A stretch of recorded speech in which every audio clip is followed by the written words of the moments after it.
interpretation, which serves as a vibrant tapestry of diverse perspectives, bringing together scholarly discourse and critical insights.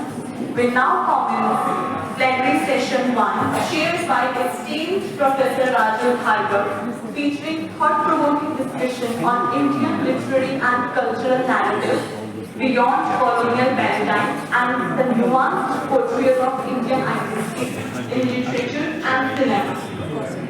Professor Raju Bhargav is a renowned scholar with over 42 years of experience in linguistics and literature.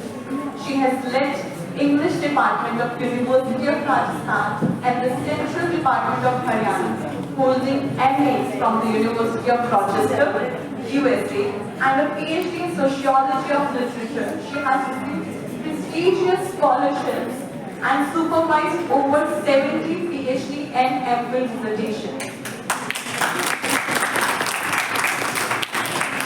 She is an author of 10 books and have over more than 64 research papers. She has delivered keynotes globally and completed multiple UGC projects.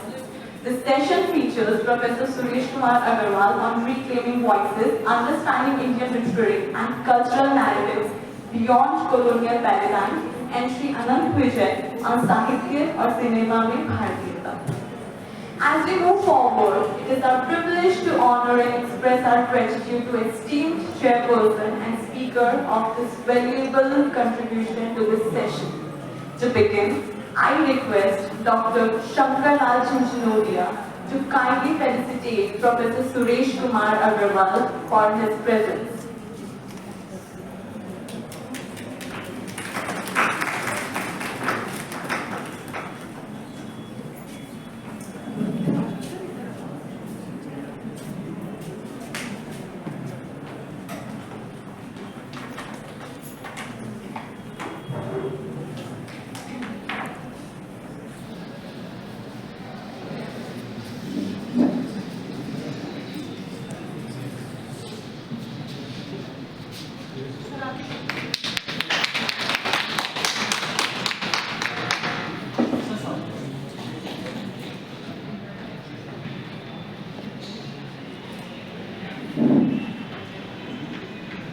Thank you, sir. Now, I invite Dr. Priyanka Meena to felicitate Sri Anant Vijay as a token of our appreciation for his valuable time.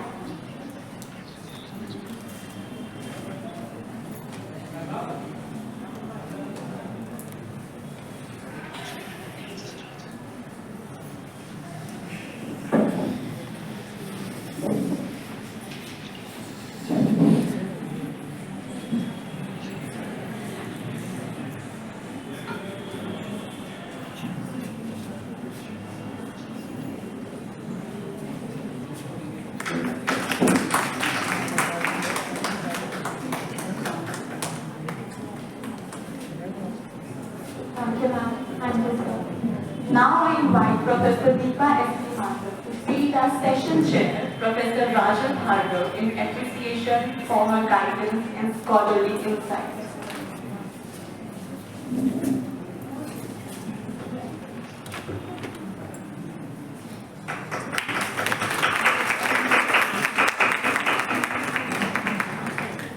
Thank you, ma'am. The session promises thought-provoking insights into how Indian identity is shaped and represented in literature and cinema. To begin this session, it is our privilege to invite our first speaker, Professor Suresh Kumar Agrawal, a renowned scholar. We will be speaking on reclaiming voices, understanding Indian literary and cultural narratives beyond colonial paradigms. Professor Suresh Kumar Agrawal is a professor of English, Comparative Literature and Translation Studies at the Central University of Gujarat. With over 35 years of teaching experience, he has served on key policy-making committees and selection panels for Central and State University. A recipient of LEAP Award by the Ministry of Education, he has authored 37 books, published over 70 research articles, and supervised 25 PhD scholars. His book, Rise, COVID Stories of Hemant Rashtra, is a part of university curriculum. Rice is or has also been mentioned by the Honorable Prime Minister Narendra Modi ji in his Mann Ki Baat. A prolific researcher with over 50,000 citations, he actively contributes to national dailies and is currently working on an Indian knowledge system project. Ladies and gentlemen, please join me in welcoming Professor Suresh Kumar Agrawal. Sir, we welcome you.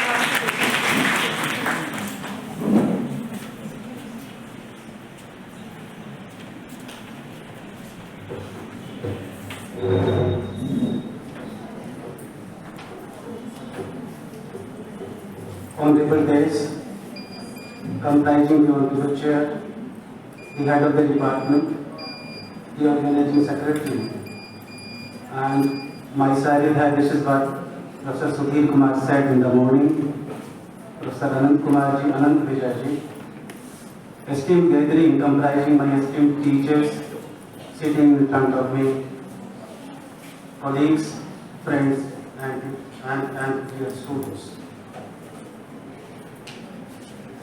I do not know from where to begin and where to end. In fact, the end does not, but let me open with a note of gratitude to the department which has organized such a wonderful activity. Kudos to the head of the department and to all of you for having done it so excellently. The Honorable Chair and all of you, let me state that this is a privilege and utterly a matter of personal pride for me when I stand before you, such an esteemed gathering. And the reasons are very obvious. It was the place where I walked in and walked out, interacted with my classmates, got the philosophical and intellectual insights from my teachers, and grew up. It is this alma mater of mine that shaped my academic and professional journey. And therefore my salutation to the institute and to all my teachers who are present here and who are not here even, because it is because of them that I could attain what I am today. So again, my salutations and a huge gratitude to all of them. Before I begin, let me say that I would like to dedicate this presentation to the Honorable Chair. She has been my revered teacher. Of course, the class shall be mine. There will be a number of faults and flaws. They will absolutely be mine. But I would like to dedicate this paper, this presentation to her, because the way she has shaped my journey. Madam, I would like to say from this stage that your philosophical insight and encouragement has played a very defining role in shaping my career. Not only this, not only I, but there may be a number of generations, at least 3 generations, whom you have shaped. And I being one of those fortunate enough to be your student. So again, my gratitude to you, and in fact to the head of the department also. After she joined and even before, when I would visit the department, very often she would say, "Sir," वो हमेशा मुझे sir कहती हैं और मैं उनको कहता हूँ कि आप मुझे सर मत कहिए, क्योंकि मैं तो आपके डिपार्टमेंट का विद्यार्थी रहा हूँ. But even then she would make it a point, how can we organize some activities when you visit this department? And right from the day one, when she made up her mind to organize this, she was in touch with me. And she said that you have to come, maybe in any capacity, but you will be there, right? That I would request you. So my gratitude to her also for the inspiration and the invitation that she sent to me.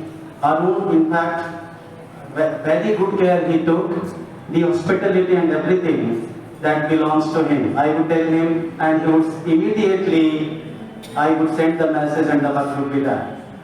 Now with this note, I begin the presentation, and to make it a little more systematic, what I will do is, I would like, I would request the chair to allow me to divide the structure, divide the presentation into 2 parts. maybe that for 25 minutes, 30 minutes I will speak, and then in the last 5 to 10 minutes, the interaction will take place. And is that okay, ma'am? Okay, okay. So now I begin my presentation. The title of my presentation is Reclaiming Voices, Understanding Literary and Cultural Narratives Beyond Colonial Paradigms. Now, when I did have this topic in my mind, in fact, let me tell you, this is in a way topic that fascinates me so much. And therefore, wherever I go and speak on this topic, I divide this topic into 3 parts. Number 1, what they are, what these narratives are, Bharatiya literary and cultural narratives. All of us talk about them, but what they really are, and how they should be defined, and how they were dealt with in the pre-independent India. Number 1. Number 2, how are we dealing with them in the post-independent India, and what is the way forward? These are the 3 things that I will talk about, but before I begin, I would like to take up certain things that were raised in the inaugural session. Somebody said English is a lingua franca of this country. I totally disagree. This is what Professor Kapil Kapoor also says very often in his discourse. And he says, how can a language that is spoken by only 2% of the people be a lingua franca in this country? Right? So, the language that is being spoken by only 2% of the people cannot be a lingua franca. Number 1. Number 2, English is not a hybrid language, let me tell you. It was the compulsion of the English, the Britishers, that they had to accept this hybridity, otherwise they would not survive at all. Look at the dynamics of the change in English that has undergone over the years. Look at the nativity and the non-nativity. The whole notion of nativity is gone now. How will we decide that this is the English? I will be talking about these parameters also during the course of the discussion. Then I take it up. Then there were certain other things also where I wanted to say something, but then perhaps when I make a presentation, I would be covering them. So let me begin the first part of it, how to define Bharatiya literary and cultural narratives. Usually when we talk about this, we are entangled in the phraseology. People will say it was not India, it was Bharat and all that. And to some extent they are true also. Because the narratives that we are talking about did not belong to India as such. They belong to Bharat. India came into being after the colonies or the colonial people came to this country, and therefore when we talk about this Bharatiya narrative, cultural or literary narratives, we are talking about that Bharat, the Akhand Bharat, that is stretched from Burma, the present Myanmar, to Afghanistan. Right, the things which is traced from Burma to Afghanistan, everything that was being done, that was part of India. If you look into the history, you will find that it was not only Pakistan, that the major division we remember is that of Pakistan and India. But there were as many as 8 divisions that took place after the British came to this country. Because in order to establish, and I can count them, but because of the paucity of the time, I am not going to do that. Right, so Akhand Bharat we need to keep in mind, number 1. Number 2, they are not confined to the sacred text only. Even when we talk about Vedas and all that, somebody said in the morning also, that when we talk about Vedas, Vedas are not simply the sacred texts, but then they are more than that. So when we talk about them, let us remember, they are not simply the historical relics. They are living, breathing philosophies that have shaped civilizations for millennia. From the subtle profundities of the Vedas to the groundbreaking aesthetics, mathematics, medicine and linguistics, Bharatiya literary and cultural narratives are unparalleled in their depth and diversity. And they are relevant today perhaps more than ever, and I underline this, more than ever. Whether it is the profound philosophical insights of the Upanishads, the mathematical brilliance of Aryabhatta, the linguistic excellence of Panini, or the ancient medicinal wisdom of Ayurveda, our traditions have ever advocated a holistic, integrated, multidisciplinary approach. The 2 days in international conference, and this is what I think, is not simply academic, it is a call to action. Because now, unless these conferences and seminars, they turn into action, they are of no use.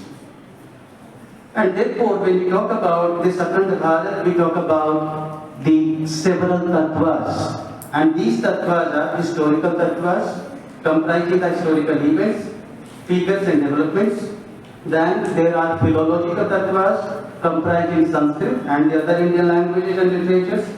Philosophical and religious tattvas, comprising the philosophical traditions as Saddarshan and religious practices, including Sanatana Dharma, Buddhism, Jainism, Sikhism. Cultural tattvas, comprising arts, architecture, music, dance, and other cultural expressions. Anthropological and sociological tattvas, comprising social structures, cultural practices, and other aspects of Indian society. And scientific tattvas, comprising astronomy, astrology, chemistry, mathematics, life sciences, and medicine, etc., etc. Now, dear friends, and this we need to remember, when the British came to this country, the colonizers, somebody, I am not blaming them, but then there was a conspiracy. And this conspiracy, that they can rule this country very systematically by distorting the culture of this country, was very well comprehended by the colonizers. And therefore this is what they did. Right? Destroying the cultural heritage of this country was the main agenda of the colonizers. And therefore they were systematically marginalized, dismissed, often distorted, and sometimes even discarded by the invaders and the colonizers. The colonial education system designed to serve a foreign agenda effectively severed us from our intellectual roots, leading to a generation of scholars who often viewed Bharatiya literary and cultural narratives through a Western lens.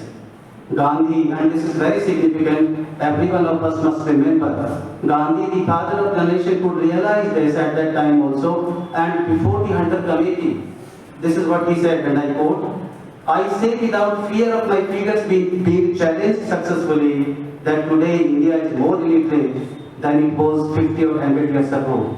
Because the British administrators, when they came to India, instead of taking hold of things as they were, began to root them out. They scratched the soil and began to look at them, look at the roots, and the beautiful tree perished."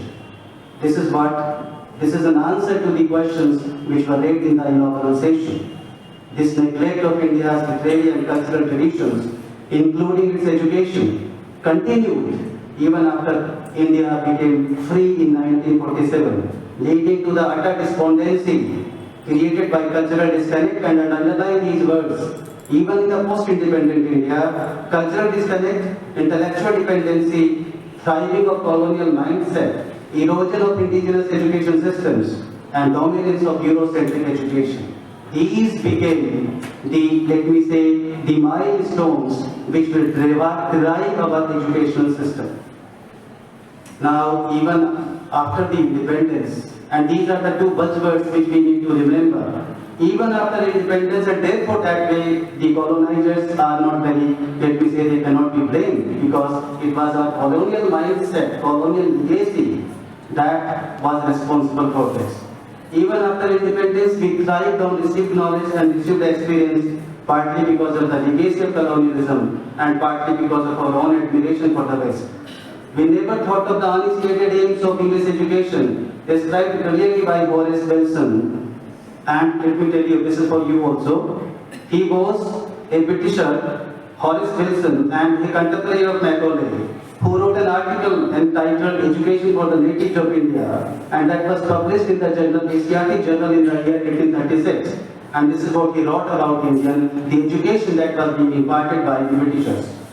And I quote, "By annihilating native literature, by sweeping away all sources of pride and pleasure in their own mental affairs, by rendering a whole people dependent upon a remote and unknown country for all their ideas and for the birds in which to clothe them, we should degrade their character, depress their energies, and render them incapable of aspiring to any intellectual distinction and growth."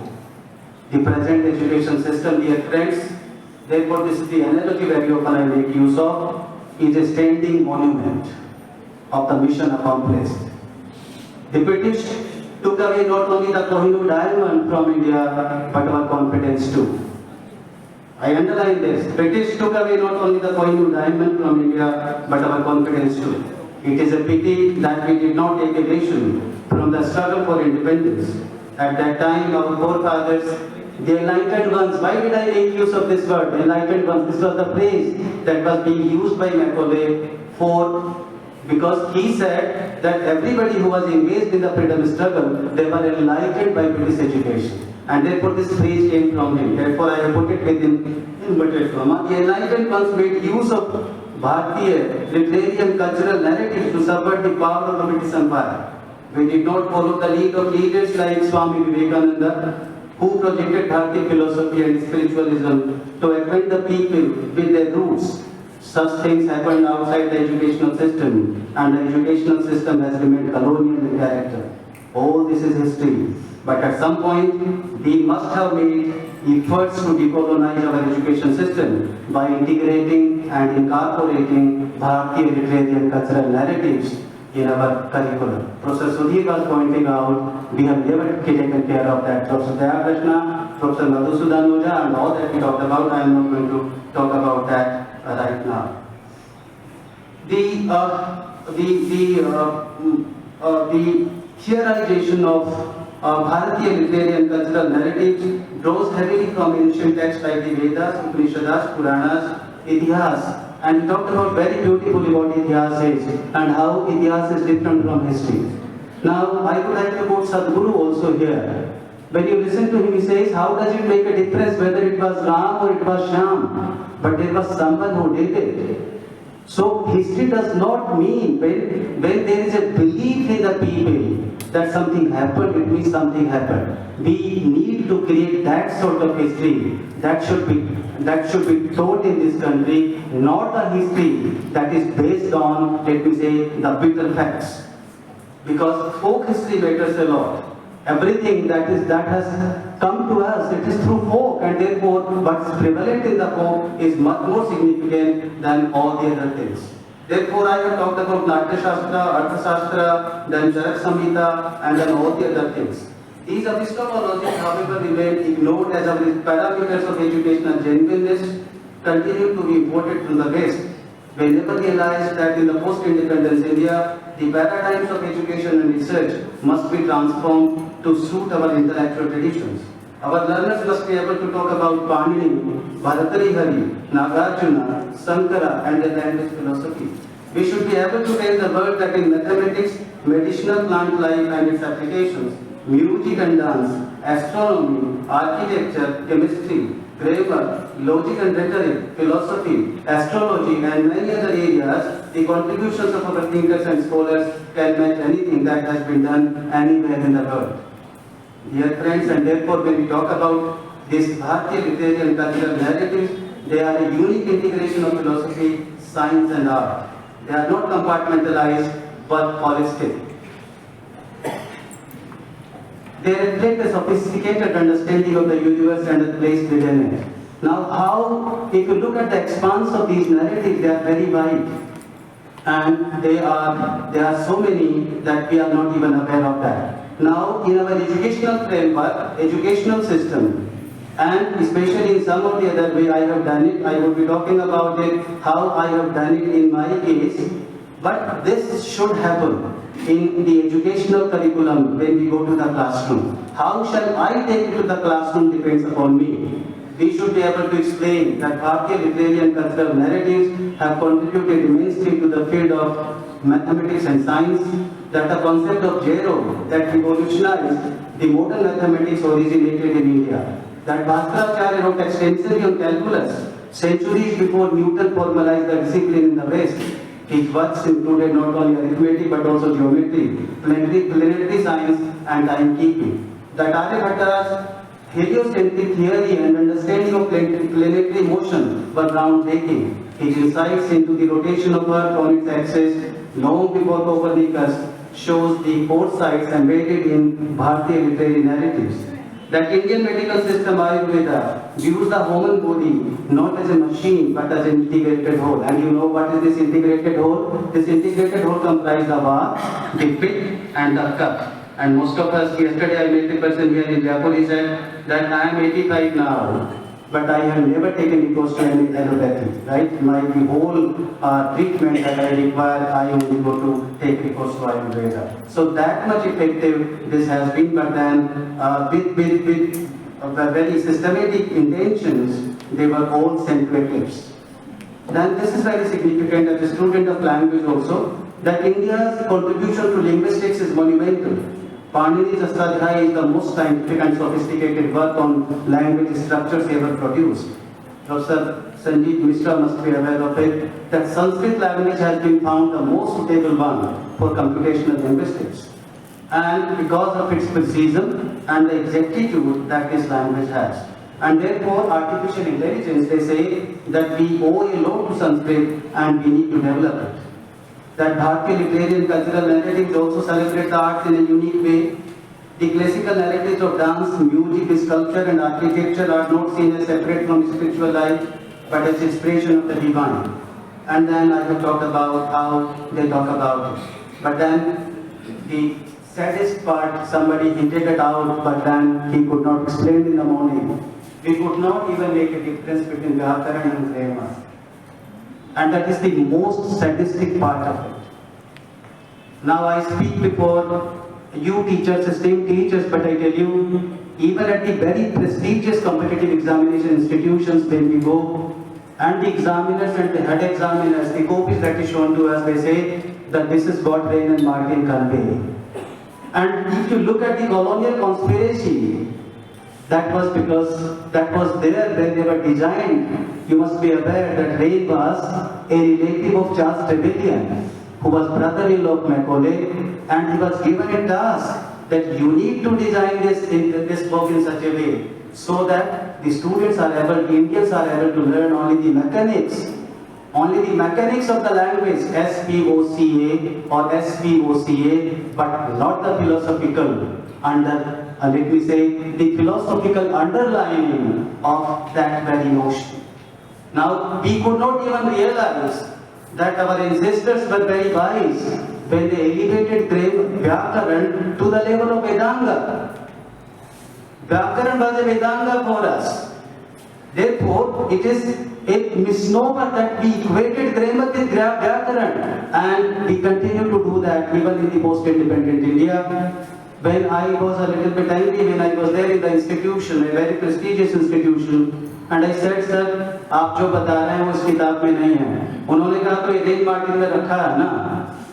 He showed me the book, and I was simply laughing at him. I said, and you should see, some of you must be aware, how does Rain and Martin design this grammar book. I love, I am loving, I have been loving, I have loved. What is there in that? If you look at the very grammar, even there is no grammar. Because you cannot make use of ing after, because this is a bulk of perception. And if you make use of it, by the way, it becomes an obscene activity. And therefore it must not, because it culminates into physical love, and therefore it must not be taught in the class.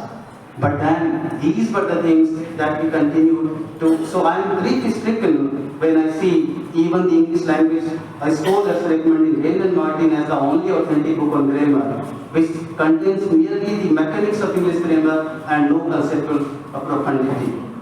We want to retain all the Western values, receive the knowledge and received literature. We want to still believe what Macaulay told us. And I quote, a single shelf of a good European library was but the whole native library of India and Arabia.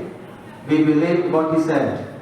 Kalidas Sakuntala was disapproved as a text for study in Indian schools and colleges, since according to Charles Trevelyan, the brother-in-law of Macaulay, it is marked with the greatest immorality and impurity. Still we prescribe Othello and to his boy mistress. This is for all of us to think. Still to his boy mistress and Othello, they feature in our syllabus.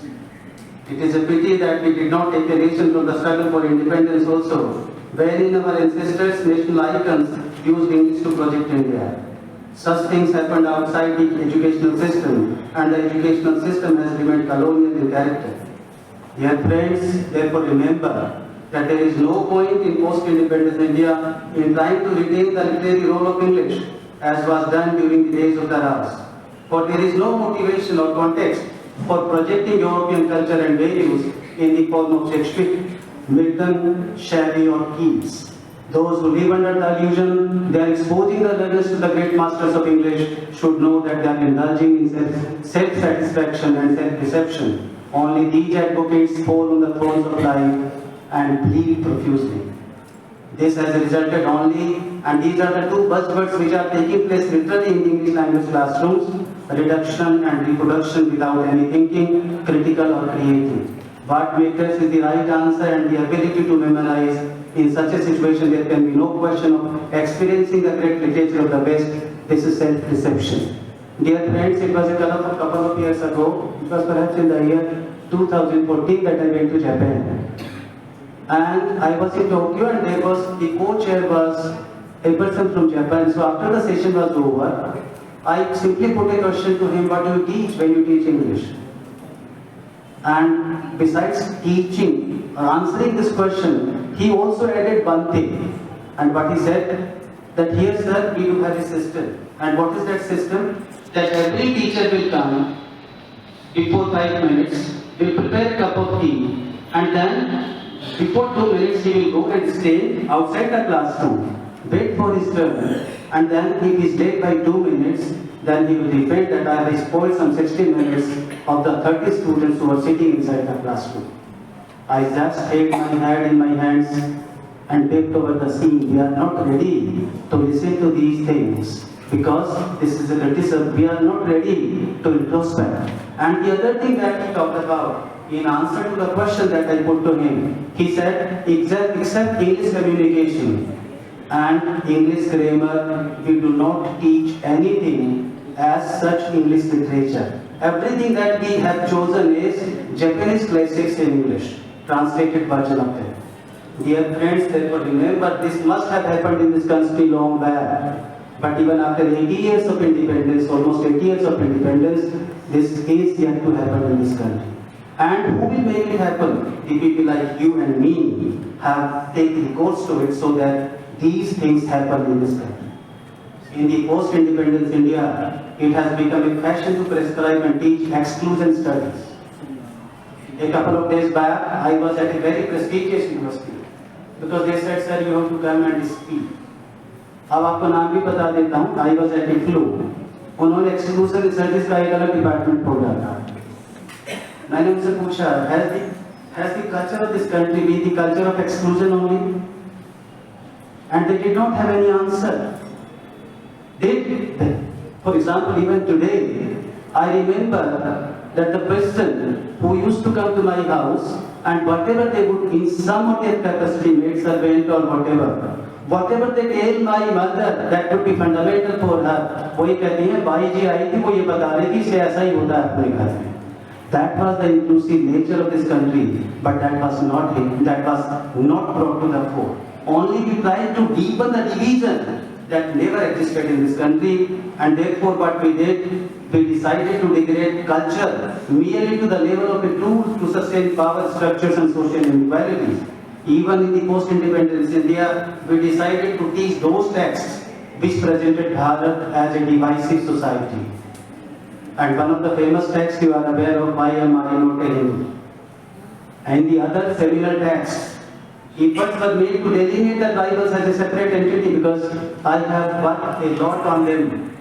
And they say that we are the part of Bharatiya culture, but then we equated them with aboriginals, we equated them with indigenous people, we equated them with Adivasis, and ignored our Itihas altogether, which considered them Vanvasi or forest dwellers. Shouldn't we think about that? Dear friends, Brahminical order, Brahminical social order, Brahminism and outcasted Dalits, they became the term of hatred in this country.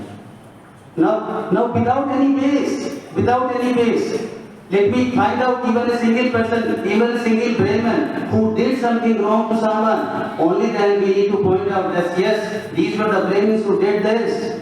But then we did have an agenda to divide the society, and that we carried it on further. We could not even take cognizance of the fact which was being said by some of the national icons that Hindutva is a political and cultural identity of this country. But it came to be regarded as a monolithic religious nationalism simply because it advocated loyalty to the nation. Because they talked about Bharat as Pitru Bhumi and Bharat as Punya Bhumi. Bharat as fatherland and Bharat as mother holy land. Now this needs to be introspected what we are doing in the department. Now somebody again hinted in the morning, and this I am going to take up in detail, that we have fought wars on the basis of basically three parameters: canonical on the one hand, non-canonical on the other hand, standard, non-standard, pure and impure. These are the parameters which have been chosen by us. And who will decide what is standard and what is canonical? The dictates from the West decided the canonical, the standard and the pure. And hence only these found space in our English education and English teaching. We fail to see the conspiracy of our Sanatana scriptures being eroded as mythological. Look at it. Our scriptures remained mythological, but they never became mythological. They were either biblical or it is being said in the testament or something, or Euro-test. Now we could not even recognize the way they were making use of the phraseology, right? Picking up the birds and making use of them. We never thought about that. We should have replaced it by now, at least not by the word scripture, if not by the word like Ramayana or Mahabharata. Right? That should have happened in this country, but that could not take place. Now our literary theories, concepts, notions and tools were misinterpreted and relegated to the level of party abridgments. This is the word of Macaulay, which I hinted out earlier also. Istri Dharma became a tool, was considered a tool of women's subordination. Aren't you aware of that? That Istri Dharma basically a tool of empowerment for women.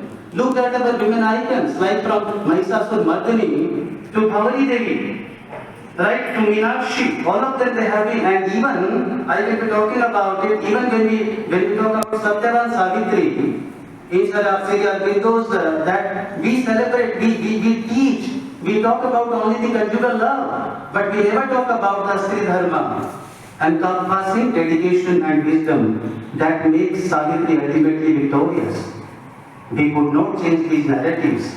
Don't we need to change these narratives? This is a big question, dear friends. We must have tried to find out as to how Stri Dharma, as a theory of literary criticism, offers insights into gender ethos, gender roles, ethical norms, and narrative structures in Indian literature leading to women empowerment. We even decided to forget the Daksh Yajna episode, speaking of Stri Dharma as an instance of women empowerment, comprising sati self-immolation. बेचारा सिंह कहाँ रोया, और वो इससे बढ़िया दृष्टांत आपको दुनिया में कहीं नहीं मिल सकता women empowerment का. As he was unable to bear the insult to Lord Shiva by her father Daksh and the resultant grief of Lord Shiva, Shiva in deep sorrow carried her lifeless body across the cosmos, performing the Tandava of grief. This intense sorrow led to the creation of Shakti Peethas, sacred sites where parts of Sati's body fell. Can there be a better instance of giving reverence to womanhood than this? Unfortunately, we imported feminism, a tool alien to our culture, and let me tell you, the Britishers knew it so well. We imported feminism, a tool alien to our culture, and made it a part of our curriculum. Now, there may be certain questions that there are people we would not hearize, but whose fault is it that we would not hearize? Because we never wanted to make attempts. We want maybe that we were very lethargic, or maybe that we thought that we are very inferior, and therefore we must continue on the knowledge that we got from them.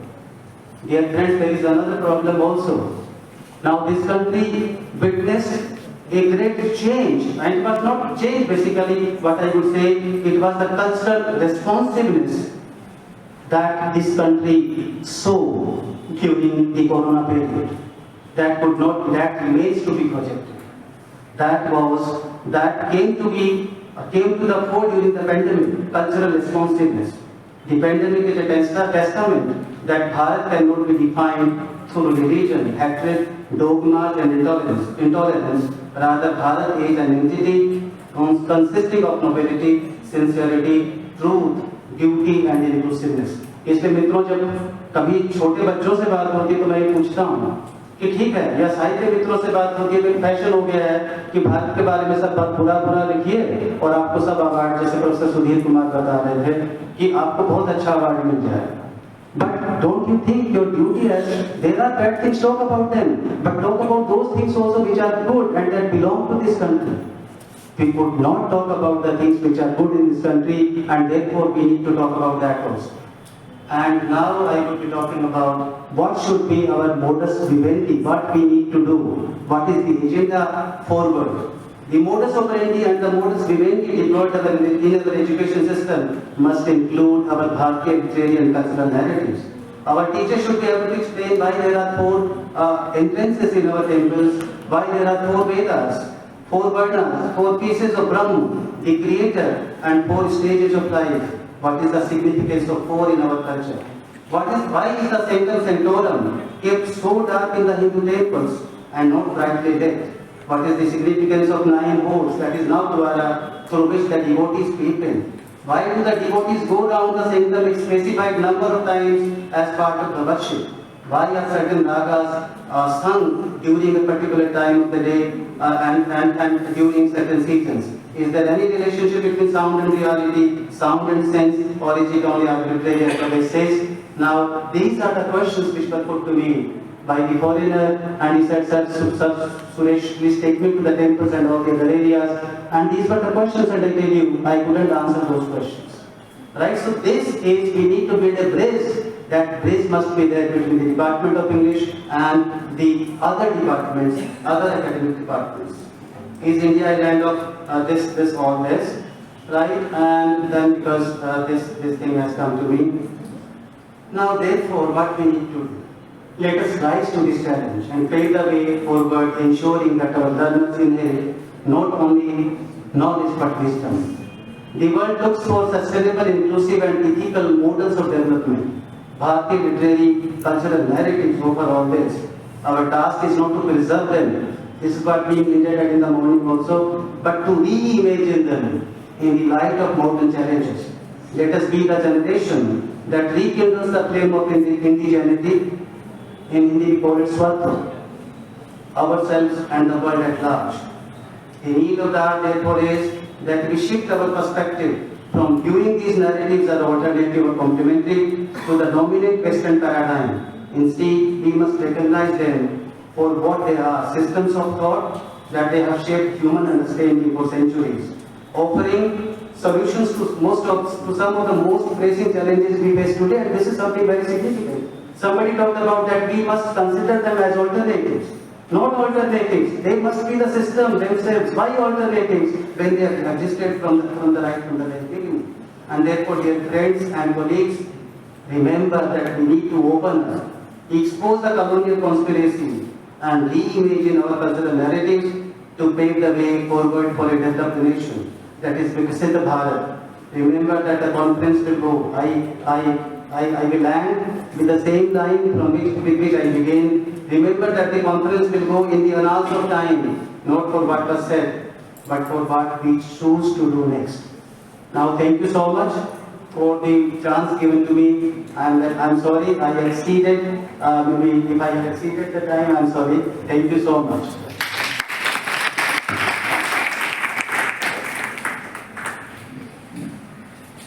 Thank you, sir. We all truly enjoyed each and every word that came out of your mouth. That was a illuminating insight for sure.